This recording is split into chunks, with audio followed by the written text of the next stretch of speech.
ನಮಸ್ಕಾರ. ನಾನು ಈ ದಿನ ಬಾಳೆಹಣ್ಣಿನ ಮುಳುಕ ಮಾಡಿದ್ದೀನಿ. ಮುಳುಕ ಅಂದರೆ ನಮ್ಮ ಮಲೆನಾಡಲ್ಲಿ ತುಂಬ ಇಷ್ಟಪಡ್ತಾರೆ. ಹಲಸಿನ ಹಣ್ಣಿಂದು ಮುಳುಕ ಬಿಟ್ಟರೆ ಮತ್ತೆ ಮಾಡೋದು ಬಾಳೆಹಣ್ಣಿನ ಮುಳುಕ.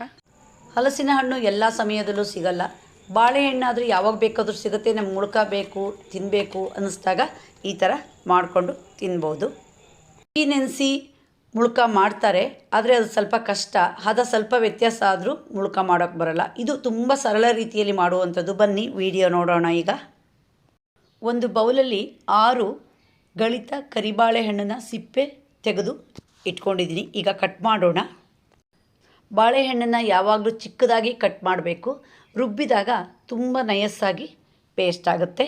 ಈಗ ಮಿಕ್ಸಿ ಜಾರಿಗೆ ಹಾಕಿದ್ದೀನಿ. ಈಗ ಒಂದು ಬೌಲಿಗೆ ರುಬ್ಬಿರೋ ಪೇಸ್ಟನ್ನು ಹಾಕಿದ್ದೀನಿ. 1/4 ಚಮಚ ಉಪ್ಪು ಹಾಕಿದ್ದೀನಿ. 1 ಸ್ಪೂನು ಕರಿ ಎಳ್ಳು ಹಾಕ್ತೀನಿ. ಹಾಗೆ ಏಲಕ್ಕಿ ಪುಡಿ 1/4 ಚಮಚ ಹಾಕಿದ್ದೀನಿ. 4 ಸ್ಪೂನಷ್ಟು ಕಾಯಿ ಹೂವನ್ನು ಹಾಕಿದ್ದೀನಿ. ರುಬ್ಬಿದ 1 ಬೌಲಿನ ಬಾಳೆಹಣ್ಣಿನ ಪೇಸ್ಟಿಗೆ ಸರಿಯಾಗಿ ನಾನಿಲ್ಲಿ 1/4 ಬೌಲಷ್ಟು ಬೆಲ್ಲ ಹಾಕಿದ್ದೀನಿ. ಬಾಳೆಹಣ್ಣು ಮೊದಲೇ ತುಂಬ ಸ್ವೀಟು, ಅದ್ರ ಜೊತೆಗೆ ಬೆಲ್ಲನೂ ತುಂಬ ಹಾಕಿದರೆ ತಿನ್ನೋಕ್ಕಾಗಲ್ಲ. ಈಗ ಒಂದು ಸರಿ ಚೆನ್ನಾಗಿ ಸೌಟಲ್ಲಿ ಮಿಕ್ಸ್ ಮಾಡೋಣ. ಬಾಳೆಹಣ್ಣಿನ ಪೇಸ್ಟಿಗೆ ನಾನು 1/4 ಬೌಲಷ್ಟು ಗೋಧಿ ಹಿಟ್ಟು, 2 ಸ್ಪೂನಷ್ಟು ಅಕ್ಕಿ ಹಿಟ್ಟನ್ನು ಇಲ್ಲಿ ಹಾಕ್ತೀನಿ. ಈಗ ಒಂದು ಸರಿ ಚೆನ್ನಾಗಿ ಸೌಟಲ್ಲಿ ಮಿಕ್ಸ್ ಮಾಡೋಣ. ಇದು ಬಹಳ ಸುಲಭವಾಗಿ ಮಾಡುವಂಥ ವಿಧಾನ. ಯಾವಾಗ ಬೇಕೋ ಆವಾಗ ಮುಳುಕ ಮಾಡಿಕೊಂಡು ತಿನ್ಬೋದು. ಆದರೂ ನಿಮಗೆ ನೀರು ಅನಿಸಿದ್ರೆ ಒಂದು 2 ಸ್ಪೂನು ಗೋಧಿ ಹಿಟ್ಟನ್ನು ಹಾಕಿಬಿಡಿ. ಹಿಟ್ಟನ್ನು ಯಾವಾಗಲೂ ಕೈಯಲ್ಲಿ ಕಲಸಿದ್ರೆ ಚೆನ್ನಾಗಿ ಹದ ಬರೋದು. ಬಾಳೆಹಣ್ಣಿನ ಸಣ್ಣ ಪೀಸ್ ಇದ್ದರೂ ಸಹಿತ ಚೆನ್ನಾಗಿ ಸ್ಮ್ಯಾಶ್ ಆಗುತ್ತೆ. ನೋಡಿ, ಹಿಟ್ಟು ಈ ಹದದಲ್ಲಿ ರೆಡಿ ಮಾಡ್ಕೋಬೇಕು. ಒಲೆ ಮೇಲೆ ಬಾಣಲೆ ಇಟ್ಕೊಂಡಿದ್ದೀನಿ. ಕೊಬ್ಬರಿ ಎಣ್ಣೆ ಹಾಕಿದ್ದೀನಿ. ಕೊಬ್ಬರಿ ಎಣ್ಣೆ ಸ್ವಲ್ಪ ಚೆನ್ನಾಗಿ ಕಾದಿದೆ. ಈಗ ನೋಡಿ, ಮುಳುಕ ಚೂಡ್ತಾ ಬರಬೇಕು ಬಾಣಲೆಗೆ. ಅಲ್ಲಿ ಒಂದು ಉಂಡೆ ಗಾತ್ರದ ಹಿಟ್ಟನ್ನು ತಗೊಬೇಕು. ಹಾಗೆ ಅದನ್ನು ಚೂಡ್ತಾ ಬರಬೇಕು ಎಣ್ಣೆಗೆ. ಪ್ರತಿ ಸರಿನೂ ಒಂದೊಂದು ಮುಳುಕದ ಹಿಟ್ಟಷ್ಟೇ ತಗೊಳ್ತಾ ಇದ್ದರೆ ಅಲ್ಲಿ ಎಣ್ಣೆ ಕಾದ್ಬಿಡುತ್ತೆ, ಮುಳುಕ ಕರಟೋಗ್ಬಿಡುತ್ತೆ. ನೋಡಿ, ಹೀಗೆ ಯಾವಾಗಲೂ ಒಂದ್ರ ಪಕ್ಕ ಒಂದು ಹಾಕಿದರೂ ಸಹಿತ ಟಚ್ ಆಗದಿದ್ದ ಹಾಗೆ ಹಾಕಬೇಕು.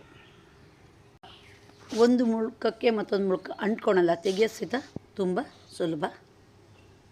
ಹಿಟ್ಟಿನ ಹದ ಕರೆಕ್ಟಾಗಿರಬೇಕು. ಮುಳುಕ ಆವಾಗ ಒಂದಕ್ಕೊಂದು ಅಂಟ್ಕೊಳ್ಳಲ್ಲ. ನೋಡಿ, ಈಗ ಸೊಟ್ಗದಲ್ಲಿ ಮುಚ್ಚಕ್ಕೆ ಎಷ್ಟು ಚೆನ್ನಾಗಿ ಬರುತ್ತೆ ಅಂತ. ಈಗ ಒಂದು ಸರಿ ಮೊಗ್ಚು ಹಾಕೋಣ. ಈ ಮುಳುಕದ ಹಿಟ್ಟನ್ನು ಬಿಡಬೇಕಾದ್ರೆ ಉರಿ ದೊಡ್ಡದಾಗಿರಬೇಕು. ನಂತರ ಸ್ವಲ್ಪ ಕಮ್ಮಿ ಮಾಡಬೇಕು. ಆವಾಗ ಮುಳುಕ ಸಣ್ಣ ಉರಿಲಿ ಚೆನ್ನಾಗಿ ಬೇಯುತ್ತೆ. ಈಗ ಮುಳುಕ ಚೆನ್ನಾಗಿ ಬೆಂದಿದೆ, ತೆಗೆಯೋಣ. ನೋಡಿ, ಸ್ವಲ್ಪನೂ ಎಣ್ಣೆ ಕುಡಿದಿಲ್ಲ. ಈ ಮುಳುಕಗಳು ತುಂಬ ಹಳೆ ಕಾಲದ ತಿಂಡಿಗಳು, ಬಹಳ ರುಚಿ.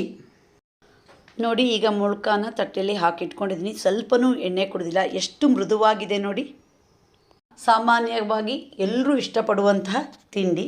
ಎಲ್ಲ ಮುಳುಕ ಮಾಡೋದು ಹೇಗೆ ಅಂತ ನೀವು ಒಮ್ಮೆ ಟ್ರೈ ಮಾಡಿ ಇದರ ರುಚಿಯನ್ನು ಸವಿಯಿರಿ. ನಿಮಗೆ ಈ ವಿಡಿಯೋ ಇಷ್ಟ ಆದರೆ ಲೈಕ್ ಮಾಡಿ, ಶೇರ್ ಮಾಡಿ, ಸಬ್ಸ್ಕ್ರೈಬ್ ಮಾಡಿ. ಧನ್ಯವಾದಗಳು.